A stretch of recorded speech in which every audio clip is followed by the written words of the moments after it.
नमस्कार दोस्तों, आपका बहुत बहुत स्वागत है आद्या क्लासेस के इस ऑफिशियल यूट्यूब चैनल पर। और दोस्तों, जैसा कि आप जानते ही हैं कि हम संविधान पढ़ रहे हैं। संविधान जो कि बहुत इंपॉर्टेंट है हर एग्जाम में, चाहे स्टेट का हो, सेंट्रल गवर्नमेंट का हो, हर एग्जाम में आपको संविधान के क्वेश्चन मिलने ही मिलने हैं दोस्तों। तो इसी बात को सॉल्व करने के लिए हम सब संविधान के जो सबसे इंपॉर्टेंट आर्टिकल्स हैं वो पढ़ रहे हैं। और उसी सीरीज में हम नागरिकता पर आ पहुंचे हैं और नागरिकता के आर्टिकल हमने 8 तक तो पढ़ लिए थे। आज हम आर्टिकल पढ़ेंगे 9 to 11 और हमारा ये सिटीजनशिप या नागरिकता खत्म हो जाएगा। फिर हम आगे चलेंगे जो हमारे फंडामेंटल राइट्स हैं उन पर। तो चलिए दोस्तों, शुरुआत करते हैं आज की क्लास की। मैं उम्मीद करता हूं आप बहुत अच्छे से पढ़ रहे होंगे और कॉपी पेन लेके बैठे होंगे।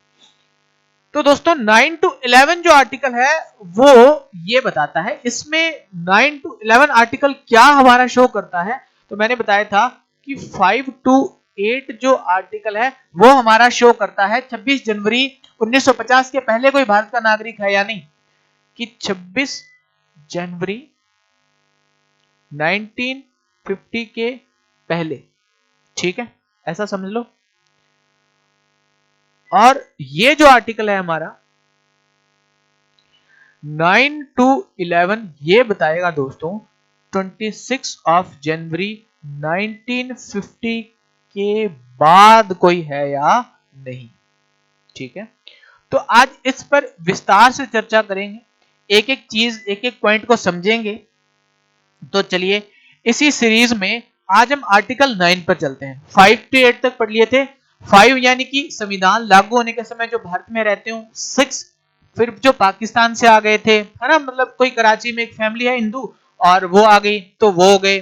फिर वो था कि एक हिंदू और एक मुस्लिम फैमिली थी जो मुंबई में रहती थी 7 आर्टिकल में, और वो कराची चली गई। बट वहां जाके उसको लगा कि यहाँ तो भुखमरी है, भुखानंगा देश है, कुछ होने वाला है नहीं, कि चलो हमारे वतन वापस चलते हैं। तो फिर वो वापस आ गए, तो फिर हमने फिर उनको अपना लिया। वो आर्टिकल क्या था? 7 था। आर्टिकल 8 दोस्तों, आर्टिकल 8 क्या बोलता है कि उस टाइम कोई बाहर रह रहा था देश से, पर उसके भी अधिकार हैं। मतलब जिस टाइम ये संविधान लागू हुआ, मान लो कोई कनाडा में रहता था ना, तो उसके भी जो राइट्स हैं वो आर्टिकल 8 में रखे हैं। अब देखो आर्टिकल 9, मान लो एक आदमी है 9, आर्टिकल जो 9 है, मान लो एक आदमी है अक्षय कुमार। ये रावण का बेटा भी था और एक हमारा हीरो भी है। ये साहब कहते हैं कि हम इंडिया के सिटीजन नहीं हैं, हम इंडिया के सिटीजन नहीं हैं। क्रॉस कर दिया इसने, कहां के सिटीजन है? कनाडा के। ठीक है, पर जन्मे कहां थे? इंडिया में। ठीक है, इंडिया में जन्मे थे बट कनाडा के सिटीजनशिप ले ली। तो आर्टिकल जो 9 है दोस्तों, वो हमारा ये कहता है, आर्टिकल 9 कहता है हमारा, अब पूरा ध्यान से, पूरा फोकस से पढ़ेंगे कि आर्टिकल 9 हमारा जो बोलता है वो बोलता है कि किसी अन्य देश की, अगर हम किसी अन्य देश की, यानी कि जैसे अक्षय कुमार ने कनाडा की सिटीजनशिप ले ली, तो उसकी भारतीय नागरिकता खत्म हो जाएगी। ऐसा नहीं है कि दुनिया में तो अच्छा ओके आप कनाडा के भी सिटीजनशिप हो और वहां भी हो। जैसे मान लो एग्जांपल के तौर पर शाहरुख खान ने दुबई की नागरिकता ले रखी है, तो वो अब वो भारत के नागरिक नहीं है। मान लो आपने कह दिया कि हाँ मैं अपनी मर्जी से त्याग करता हूं भारत की नागरिकता का और मैं किसी और देश की नागरिकता ले रहा हूं, तो वो किसके अंडर आएगा? आर्टिकल 9 क्या कहता है? किसी अन्य देश की, किसी अन्य देश की, किसी अन्य देश की नागरिकता ग्रहण करने पर, हमें हमारी जो नागरिकता है, नागरिकता ग्रहण करने पर, ग्रहण करने पर हमारी क्या हो जाएगी? खत्म हो जाएगी ना भारतीय नागरिकता। भारतीय जो नागरिकता है वो स्वतः समाप्त हो जाएगी। नागरिकता क्या हो जाएगी? स्वतः समाप्त हो जाएगी। ओके, आप ये बात समझ पाए? यानी कि मान लो आप कल को कहते हैं कि मैं एक ईरान की लड़की से शादी करके वहीं सेटल हो जाऊंगा, या ईरान के लड़के से शादी करके वहीं सेटल हो जाऊंगी, तो आपकी इंडिया की सिटीजनशिप चली जाएगी। कौन से आर्टिकल में लिखा हुआ है? आर्टिकल 9 में। सिटीजनशिप है कितने से? 9 to 11। ठीक, सॉरी 5 to 11, 9 to 11 में 26 जनवरी 1950 के बाद कौन नागरिक होगा कौन नहीं होगा। मान लो पहले नागरिक था, जैसे अक्षय कुमार पहले नागरिक था, फिर इसने सिटीजनशिप छोड़ दी, तो ये संविधान लागू होने के बाद उसने सिटीजनशिप छोड़ी ना, तो ये 9 to 11 में डिसाइड करेंगे। ठीक है, तो ये मैं उम्मीद करता हूं दोस्तों कि ये बात आप समझ पाए होंगे। नेक्स्ट चलते हैं। आर्टिकल जो हमारा 10 है, इंडियन कॉन्स्टिट्यूशन का आर्टिकल 10 क्या बोलता है, 9 क्या बोलता है कि अगर आपने किसी और देश की नागरिकता ले ली तो नागरिकता आपकी खत्म हो जाएगी। आर्टिकल 10 क्या बोलता है, नागरिकता अधिकार। आर्टिकल 10 पता है क्या बोलता है, वो कह रहा है कि जो भी भारत का नागरिक है, जो भी नागरिक है, सिटीजन है, आप मैं सब के सब क्या है, हम इंडिया के सिटीजन हैं, जो भी भारत का नागरिक है, ठीक है, यह समझा जाता है, एग्जैक्टली यह समझा जाता है, समझा मतलब बाहर गए हैं पर इंडिया के ही हैं, सिटीजनशिप समझा जाता है ना। मान लो आपका एक भाई कनाडा चला गया पर सिटीजनशिप किसकी है, मान लो अभी तक उसकी इंडिया की है। तो जो भी भारत का नागरिक है या जो समझा जाता है, उनके लिए कानून कौन बनाती है, हमारे देश में कानून को निर्माण करती है दोस्तों, संसद बनाती है हमारी। तो संसद इस विषय पर कानून बना सकती है, इस विषय पर क्या कर सकती है, विधि निर्माण। विधि मतलब कानून, सिंपल शब्दों में कहें तो कानून। ठीक है, कानून बना सकती है ना। जैसे अभी वो सीईए का आया था 2019 में, नागरिकता संशोधन अधिनियम बना था। ठीक है, सीएए एक बनाया था 2019 में, सिटीजनशिप अमेंडमेंट एक्ट। क्या था, सिटीजनशिप अमेंडमेंट एक्ट। किसने बनाया था, आप बोल दोगे मोदी जी ने, मोदी जी नहीं, पूरी संसद ने मिलकर इस पे दिया था कि ये था क्या, सीईए क्या था। ये बहुत इंपॉर्टेंट एग्जाम्पल हो जाता है। कब बनाया गया, 2019 में। इसमें बोला कि 3 देशों, मैं थोड़ी इंक चेंज कर लेता हूं ताकि बढ़िया दिखे आपको। इसमें 3 देश, कौन से, सीईए है क्या, 3 देशों, अफगानिस्तान,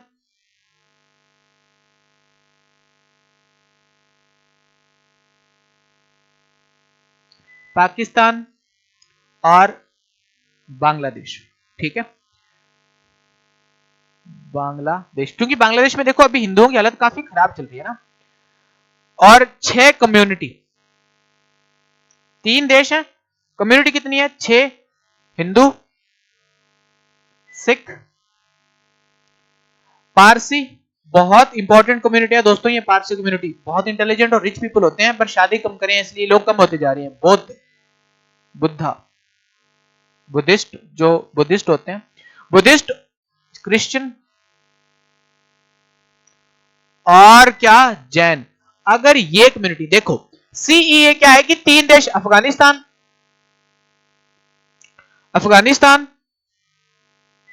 पाकिस्तान, बांग्लादेश। ठीक है, उनमें से 6 community, Hindu, Sikh, Parsi, Buddhist, Christian और जैन। अगर ये आते हैं कहां पे, इंडिया में, तो पहले क्या होता था, हम कोई भी मान लो बाहर से आ रहा है तो उससे 12 साल, कितने, 12 साल, ये नोट कर लीजिएगा, बहुत इंपॉर्टेंट है, 12 ईयर रहना पड़ता था। इनके लिए इंडिया ने, गवर्नमेंट ने सीईए लाया, सिटीजनशिप अमेंडमेंट एक्ट लेके आए और कितने साल कर दिया, 6 ईयर। तो मुसलमानों ने इसका विरोध किया, कहते हमने नहीं रखा, बट एक्चुअल में वो उस कंट्री से आते थे जब बहुत ज्यादा मुस्लिम है ना, मोहम्मदन पीपल्स बहुत ज्यादा है, उनके राइट्स हैं वहां प्रिजर्व, इनके राइट्स प्रिजर्व नहीं है। ये सिख, हिंदू आज भी खतरे में है बांग्लादेश में, हिंदू, सिख, पारसी, बुद्धिस्ट, क्रिश्चियन, जैन। तो ये सेफ नहीं फील करते, इसलिए ये क्या करते हैं, पार करते हैं बॉर्डर को। तो गवर्नमेंट ने इनके लिए एक अमेंडमेंट लेके आया कि इनको 12 साल लेने के बजाय 6 सालों में ही सिटीजनशिप दे दी जाए। बट मुस्लिम समाज ने इसका विरोध किया, मुस्लिम मतलब मोहम्मदन जो थे उन्होंने काफी विरोध किया, इस वजह से अभी अटका हुआ है सीए, मतलब पूरा तरीके से सक्सेस नहीं हो पाया। तो मैं उम्मीद करता हूं कि आपको ये बात समझ आई होगी कि आर्टिकल 10 क्या कहता है हमारा दोस्तों। आर्टिकल जो 10 है वो ये बोलता है कि भारत के जो नागरिक हैं या जो नागरिक समझे जाते हैं उसके लिए विधि कौन बना सकती है, संसद। तो संसद ने क्या बनाया, सीईए बनाया 2019 में। 2000 में सिटीजनशिप अमेंडमेंट एक्ट बनाया कि 3 देशों अफगानिस्तान, पाकिस्तान और बांग्लादेश से आने वाले 6 कम्युनिटी, हिंदू, सिख, पारसी, बुद्धिस्ट और क्रिश्चियन, जैन, ये अगर लोग आते हैं तो इनको 12 साल रहने के बजाय 6 साल रह जाएंगे, फिर ये रजिस्ट्रेशन करवाएंगे तो इनका हो जाएगा। तो मैं उम्मीद करता हूं ये बात आपको समझ आ गई होगी। ओके, नेक्स्ट चलते हैं 11, आर्टिकल 11। आर्टिकल 11 क्या कहता है फ्रेंड्स कि नागरिकता में कोई भी नया कानून या विधि कौन बना सकता है या कौन सा, देखो 10 में क्या बना सकते हैं, कानून बनाया जाता है। 11th में क्या बोलते हैं कि अगर नागरिकता में कोई संशोधन होगा, अगर वो क्या कहला है, अगर नागरिकता में संशोधन करना है, संशोधन मतलब अमेंडमेंट करनी है, जैसे अभी अमेंडमेंट किया गया, क्योंकि हमें हमेशा कोई चीज फिक्स नहीं है, टाइम टू टाइम परिस्थितियां, लोग, है ना, आसपास के वातावरण, बहुत सारी चीजें चेंज होती रहती हैं। हमें नहीं पता कि हमारे बांग्लादेश से कितने लोग आ रहे हैं, तो उनके लिए हमें और संशोधन करना पड़ेगा। हो सकता है भविष्य में हमें यह भी करना पड़े कि बाहर से आने वाले सारे लोगों को रोक दिया जाए। तो बहुत सारी चीजें हो सकती हैं, तो इनमें टाइम टाइम पर अमेंडमेंट किए जाते हैं। मैं सारे अमेंडमेंट आपको भी पढ़ाऊंगा।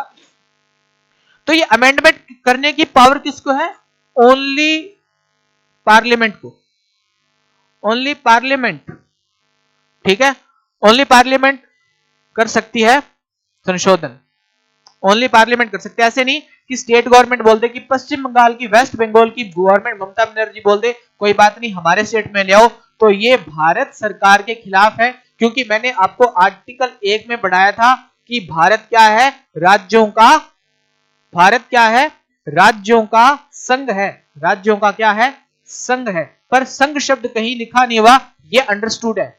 तो भारत राज्यों का संघ है, ऐसे नहीं कि वो अलग हो जाए, कि हम पश्चिम बंगाल वाली ममता बनर्जी बोल दे कि हम तो अलग हो रहे हैं, हम आपके साथ नहीं पढ़ना चाहते, तो ये बात पॉसिबल नहीं है। वेस्ट बंगाल जो स्टेट है वैसे नहीं कह सकता कि हमारे अंदर भेज दो, हम संभाल लेंगे बांग्लादेश से जो लोग आए हैं। ये भारत सरकार के अंडर आता है दोस्तों, तो ये भारत सरकार ही इसमें कुछ कर सकती है, भारत सरकार ही कानून बनाएगी। और अगर संशोधन करना होगा तो किसमें करेगी, आर्टिकल 11 के तहत करेगी, नागरिकता अधिनियमों में संशोधन। तो एक बार रिवाइज कर लेते हैं दोस्तों कि सबसे पहले है, किसी अन्य देश की नागरिकता ग्रहण करने पर भारतीय नागरिकता स्वतः खत्म हो जाती है। यानी कि मान लो अक्षय कुमार वाला एग्जांपल आप याद कर लीजिएगा कि अगर अक्षय कुमार ने और किसी देश की ले ली, कनाडा की, तो 9 के आर्टिकल उसमें गई उसकी नागरिकता।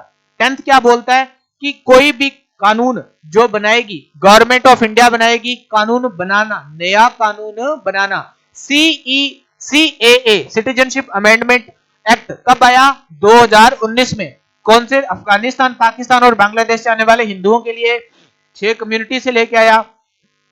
तो इस तरीके से ये 3 आर्टिकल हैं। अब जो सबसे इंपॉर्टेंट है दोस्तों वो है हमारा नागरिकता अधिनियम संशोधन, नागरिकता संशोधन अधिनियम, बहुत बहुत इंपॉर्टेंट। संशोधन अधिनियम क्या है, ये 1955 में। देखो इसमें 2 चीजें हैं, कितनी चीजें हैं, 2। एक तो है कि नागरिकता प्राप्ति, नागरिकता की प्राप्ति कैसे हो, दूसरा है नागरिकता समाप्ति।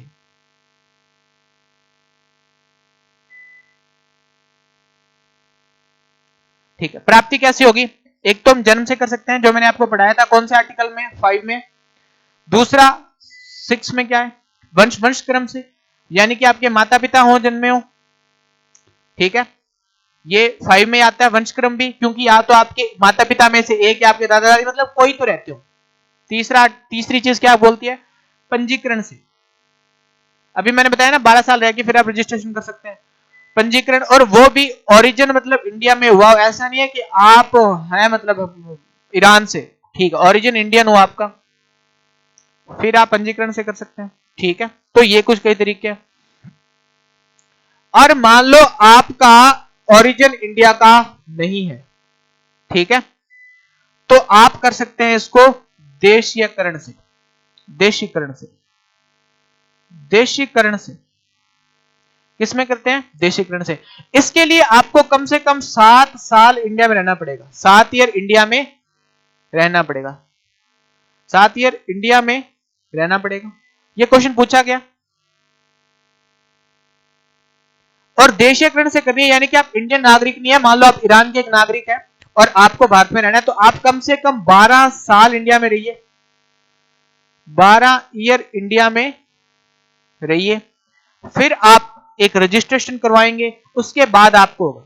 मान लो मैं बोलूं कि हमारे जो है जस्टिन बीबर, करेगा तो नहीं, पर मान लो जस्टिन बीबर है, अमेरिकी नागरिक है और इसे इंडिया में आना है, तो वो 12 साल इंडिया में गाने गाए, आके किसके भक्ति सॉन्ग गाए, तब जाके वो 12 साल बाद इंडिया का नागरिक हो पाएगा। जैसे अदनान सामी, उनको मिली थी, ठीक है। तारिक फतेह नाम के एक पाकिस्तानी राइटर है, उनको मिली है। पंजीकरण से मान लो वो बोलते हैं आपका ओरिजिन इंडियन ही है, कोई दिक्कत नहीं है, बट आप फिर भी आपको 7 साल क्या रहना पड़ेगा? इंडिया में रहना पड़ेगा। तो ये मैं समझता हूं कि ये बहुत इंपॉर्टेंट है। पंजीकरण से यानी कि आपका ओरिजिन इंडियन है, बट आपको फिर भी 7 साल, आपका ओरिजिन इंडियन नहीं है दोस्तों, आप ईरान से आते हैं, आप अमेरिका से आते हैं और आपको मान लो भगवान श्री कृष्ण से प्रेम हो गया है, इस्कॉन में रहना चाहते हैं, वृंदावन में रहना चाहते हैं, तो 12 साल आपको अपने देश के वीजा पर रहना पड़ेगा, वो रिन्यू करवाना पड़ेगा, फिर जाके आप इंडिया की नागरिकता ले पाएंगे। अब है समाप्ति। पहला कि कनाडा चलने, स्वतः त्याग, पीआर हो गए, छोड़ दिया। दूसरा, देश वंचित किया जाना, यानी कि देश निकाला दे दिया कि चलो बाहर फेंक दो इसको। तीसरा, पर्यावसान, इमिग्रेट हो गए कि ठीक है शादी हो गई, मान लो अमेरिका से ले लिया, लड़की शादी करके चले गए, इमिग्रेट हो गए, तो वो भी क्या है? नागरिकता खत्म होगी। वंचित यानी कि आपको बेदखल किया जाता है, बैनिश किया जाता है, भारत से निकाला जाता है, तो भी ये भी एक तरीका है। स्वतः त्याग, आप अपनी मर्जी से छोड़ दें, तो ये 3 तरीके हैं। तो मैं उम्मीद करता हूं कि सारी बातें समझ आई होगी। एक बार रिवीजन के तौर पर मैं वापस सारी बातें बता देता हूं कि आज मैंने क्या क्या इंपॉर्टेंट चीजें बताई हैं। सबसे पहले मैंने बताया आर्टिकल 9 आर्टिकल हमारा क्या कहता है? अन्य देश की नागरिकता ग्रहण यानी कि स्वतः त्याग, ये 9 में आता है। दूसरा, अगर कोई मान लो नया कानून बनाएगी संसद, तो आर्टिकल 10 में आएगा। अगर 11th में अगर कोई संशोधन करना है, नया कानून में संशोधन करना है, मान लो आपने कोई कानून बनाया उसमें कोई अमेंडमेंट करनी है, तो आर्टिकल 11 में आएगा। CAA बता दिया, कब इंट्रोड्यूस किया गया? 2019 में। कितने देश हैं? अफगानिस्तान, बांग्लादेश और पाकिस्तान। कम्युनिटी कितनी है? 6। रूल क्या था कि अगर पहले तो कितना रहना पड़ता था? 12 साल, है ना, देशीकरण से नागरिकता 12 साल, पर अगर वो बोल रहे हैं कि इसको 6 साल के लिए कर दो इन सारी 6 कम्युनिटियों के लिए, तो मुस्लिम कम्युनिटी ने विरोध किया। अब नागरिकता प्राप्ति जन्म से हो सकती है, वंशक्रम से हो सकती है, दादा दादियों, पंजीकरण से, रजिस्ट्रेशन से, या आप इसके भी नागरिक नहीं हो, भारत देश के ओरिजिन नहीं है आपका, तो आप किसी और देश के, तो आपको 12 साल रहना पड़ेगा। वंचित आप खुद छोड़ सकते हैं, आपको बाहर निकाला जा सकता है, किसी और से शादी करके पर्यावसान यानी कि इमिग्रेट हो सकते हैं, जा सकते हैं आप। तो मैं दोस्तों उम्मीद करता हूं कि आपको आज की ये सारी जानकारी अच्छी लगी होंगी। अगर अच्छी लगी है तो कमेंट्स करिए, अपने दोस्तों के साथ, मित्रों के साथ शेयर करिए और हमारे साथ इसी प्रकार बने रहिए अपने अपकमिंग एग्जाम्स के, अपने उस लक्ष्य को पूरा करने के लिए। तब तक के लिए धन्यवाद। सत श्री अकाल, जय श्री राम।